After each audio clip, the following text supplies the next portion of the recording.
Well, this is Jack Jackson back again with video 4 in our series of videos on solving triangles, and this video is going to focus on the SSA situation. So in this situation, as you probably recall, we're given the lengths of two sides and the measure of the angle opposite the first length given. So we can, as usual, we can click on here and click in some value. Let's say 4 centimeters, and then let's leave that one 8 centimeters and make this 72 degrees. Okay. Now, as it turns out, of course, it depends on what these measurements are, but there are actually 4 cases that may show up. And they depend on the relative size of these measurements. So the first thing I want to talk about is which case could we have. So let's take a look here. And if we're constructing this, the first thing we could do is start with the angle. So there's our, in this case, 72 degree angle. And then we want a side of length, whatever b is, in this case 8 centimeters. Now this 8 centimeters is adjacent to that 72, so it's going to be along one of these two rays. So for example, it could be along there. So there is that side there. So now notice that we have two of the vertices already made. Now, if this was an obtuse angle, let me go ahead and put one in that's obtuse to show you this case first. So if we have an obtuse angle, the only way we can make a triangle is if this side here, the missing side, or the first side A, is longer than side B, which it's clearly not right now.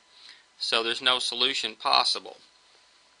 So, if A is the biggest angle, then the side opposite has to be the biggest side. So it has to be bigger than both B and C, and certainly if it's not bigger than B, we're in trouble. If it is bigger than B, then it does work. So there's really only one case whenever C is an obtuse angle. Either A is bigger than B and you get a solution, or A is not bigger than B, it's less than or equal to B, no solution. So let's look at an acute case. Let's go back to, say, a 72 degree angle. So if there's an acute case, we actually have several different, we actually have 4 different cases. So let's take a look at these different cases. Well, to tell them apart, I'm going to draw an altitude.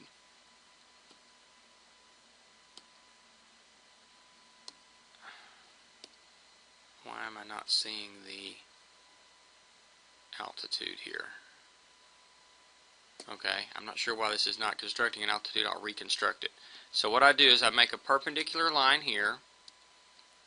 I want to find the point where they intersect and go to that point, make a line segment, and I can hide this piece, and I want to call this point the point X. Okay, and so that's the altitude. Okay, and let's let the length of that altitude be called H for height, because it's going to be the height of our triangle if we have a triangle, as long as this down here at the bottom is the base. So notice that that's a right angle right there at X, and the base would be side, well, it's opposite angle C, so that would be side C is the base, then H would be the height of the triangle, or this segment would be one of the altitudes of the triangle. Now, if angle, now where's angle A? Angle A, or side A, is coming along somewhere along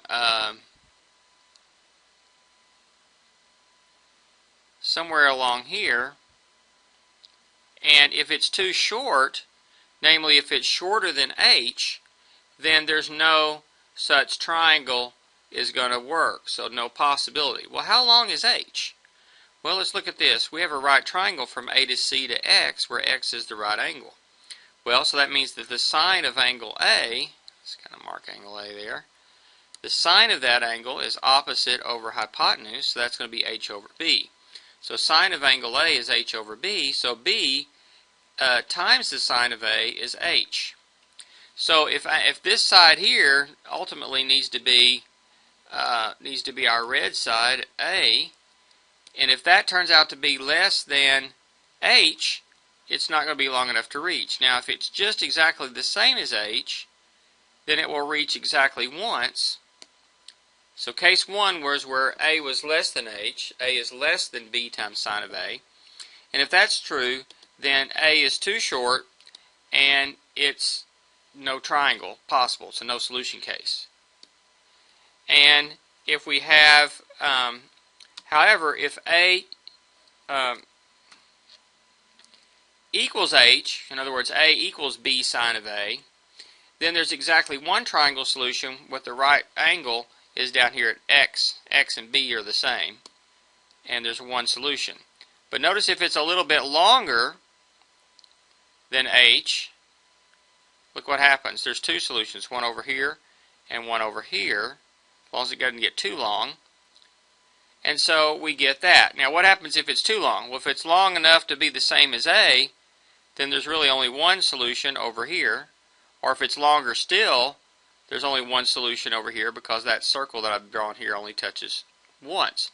And so if a is bigger than b, or the same as b, this should say greater than or equal to, let's see if I can get that to work out, yeah, greater than or equal to b, then there's actually one solution. But if a is the ambiguous, that's the big S, little sa case, case 4. But there is a case here where there are two possibilities, and that's when it's less than b, but bigger than h. So if a is between, if it's bigger than h, bigger than b times sine a, but less than b, then there are two situations, and that becomes the ambiguous case. So that's how we can tell how many triangles that we're going to have, and all we really have to do is look at the relative size of a, b, and b times the sine of a, which is of course h. So let me hide a few things here, or get rid of some things. Let's just delete that, and let me make an action button to hide this part.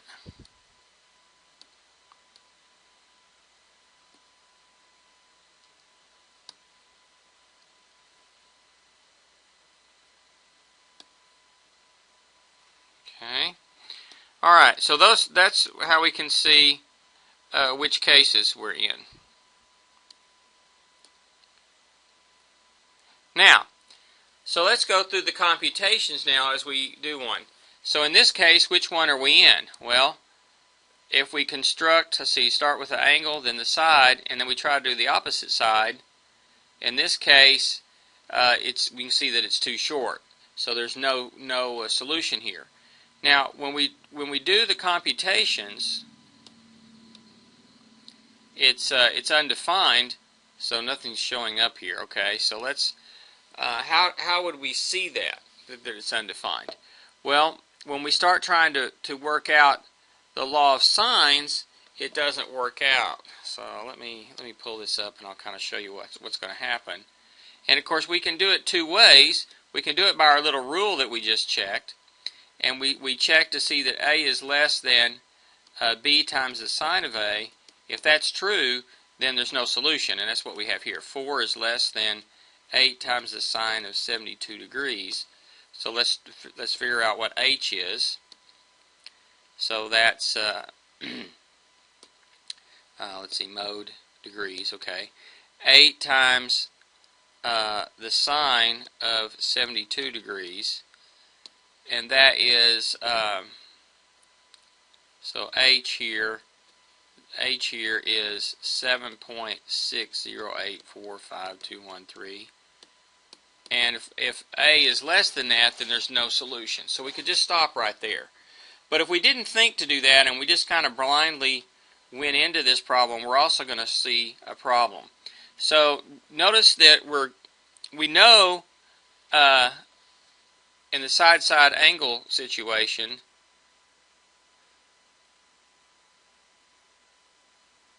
okay, this is not labeled correctly, so let's fix this. This should be labeled angle A, because the 72 degrees is down here at A. That's the 72 degrees. Okay, so we have an angle and a side opposite here. So if we're looking, we have side B, but we don't have angle B. So we can use law of sines that says sine of angle B over side B is sine of angle A over side A. Now we have all of this second fraction, and we know B, so we multiply by B, and we get B sine of A is over A is sine of B. So let's just work that out first of all. And we get B is 8, sine of A is sine of 72 degrees, and then A is 4. So it turns out that this value here is going to be bigger than 1. Let's work it out. So we do 8 sine of 72 and divide by 4. Notice that's about 1.9. It's larger than 1. And notice we've said the sine of angle B is larger than 1. Well, we know that's not possible. Sine is always between negative 1 and 1, and for these in a triangle it's going to be between 0 and 1. So it's not possible. So we try to do an inverse sine of this. So if we try to do, of course, arc sine of that answer, it's going to give us an error message.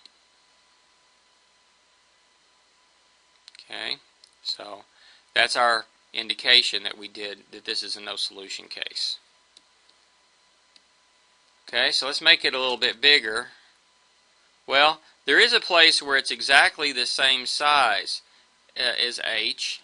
Let's see if I can get it to draw that one. What was H? So if it was this, so 7.60845. Alright, let's see. Where was that?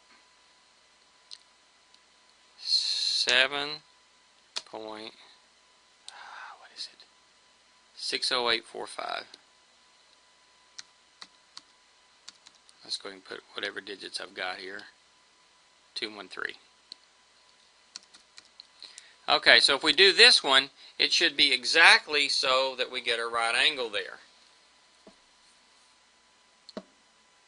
Okay, and this is not actually, it's rounding off a little bit here in the computation, so it's off just slightly. But if we do this here, this actually says B1's undefined because it's rounded off something here. Okay, but if you don't round off here, you should get B1 or B2 both are exactly 90 degrees. Okay, so let's see if we can work that out on the calculator. So we should get, we're going to use this situation right here.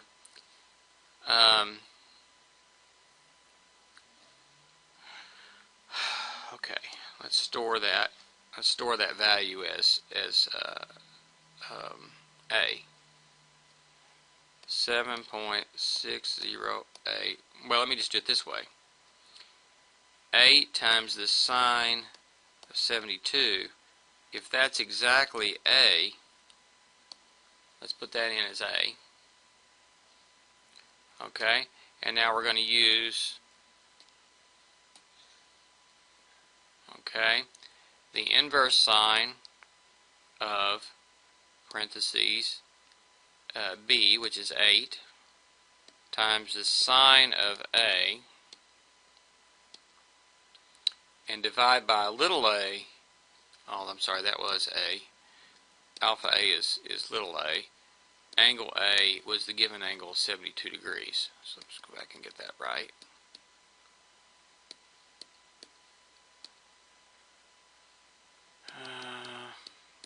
No. 72 for the angle. Start over.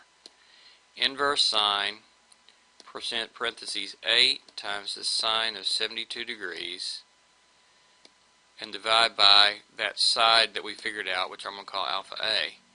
Now, if we're doing this right, this ought to give us 90 degrees. Yeah, sure enough, it is 90 degrees. Now, in general, when you have this setup, you have to be careful when you're in this situation like this. So we've solved this down. We have sine of angle A over A is equal to sine of angle B over B.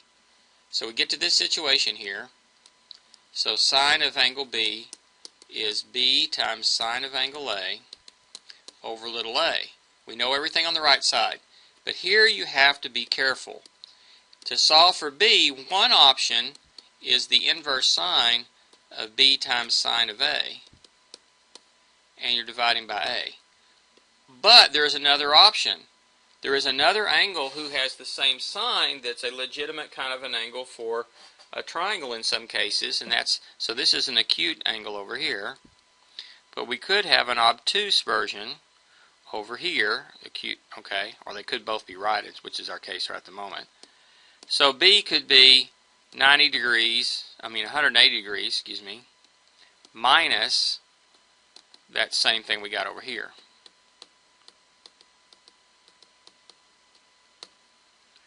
So there are two possibilities, call it B1 and B2. B2 is B1, or is 180 degrees, or pi radians minus B1.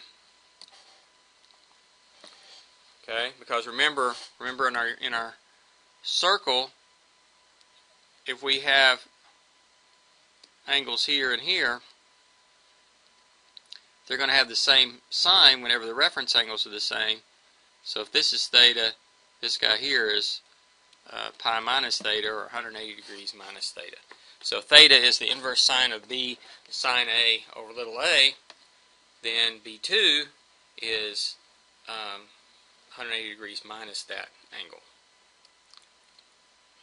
Okay?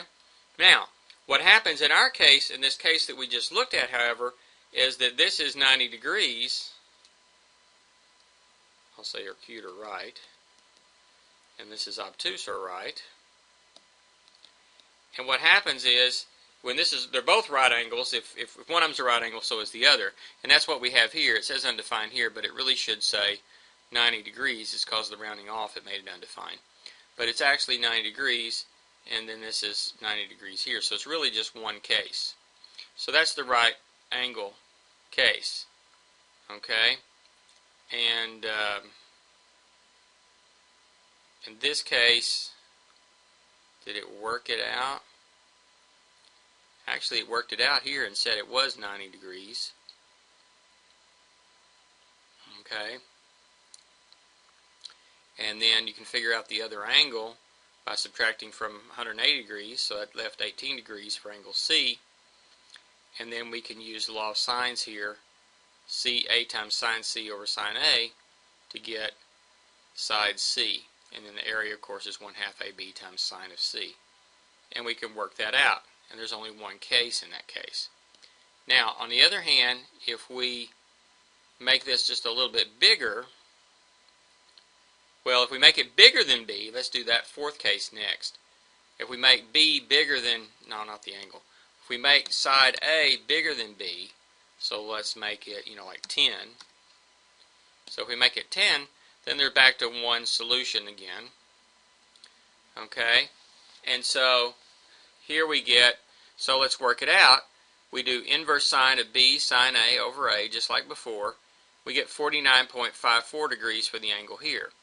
Well, the other possibility that you have to consider is if we have 180 degrees minus that, the supplementary angle to this, which is 130 degrees. The problem is, if you take that 130 degrees plus the 72 that we already have, we're already above 180 degrees, so that doesn't leave room for the other angle. So this case you pitch out because it can't be a possibility. And so if you're just looking at the numbers here, that's how we know that it's only going to be one solution. Of course, we could have saved ourselves some time if we noticed that side A is bigger than side B.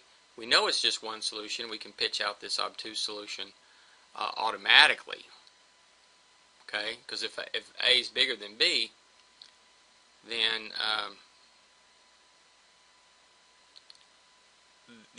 then we're going to get a bigger angle at A than we are down here at angle B. So B would have to be acute. Okay, and then now we can proceed with that one angle, only that one, 49.54, and we can go to here, and we get 180 minus A minus that B that we just found is 58.46 for the angle C. Then we do A sine C. So C over sine C is A over sine A. Multiply both sides by sine of C.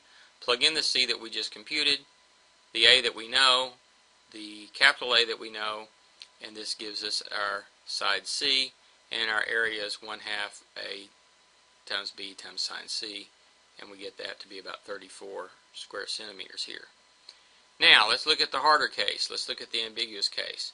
So now if this is between smaller than B but less than our H, let's review back what would our H be in this particular case. Our H is about 7.6, so we need something between 7.6 and 8.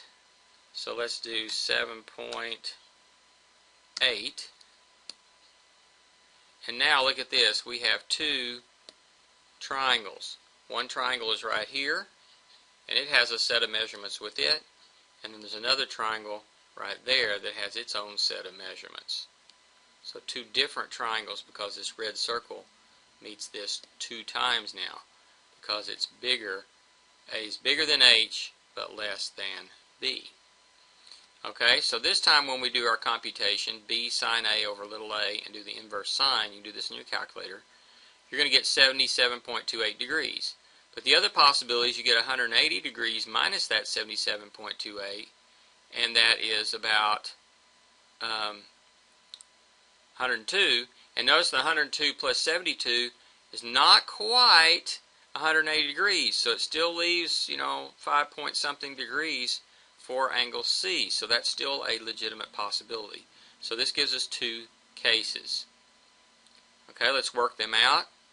So again, we use the angle. So the two sets of cases. So if we use angle C1, which we just figured out to be about 77.28 degrees, rounded off, that gives us about 30.72 for angle C. And then we use this formula again, and we find side C is here, and then the area. And so that's the case where you have an acute angle at B. That's actually the bigger area triangle, this one right there, and those are the measurements that we come up with. Now there's a whole other set of measurements that go with this triangle with the bigger angle at B, smaller area.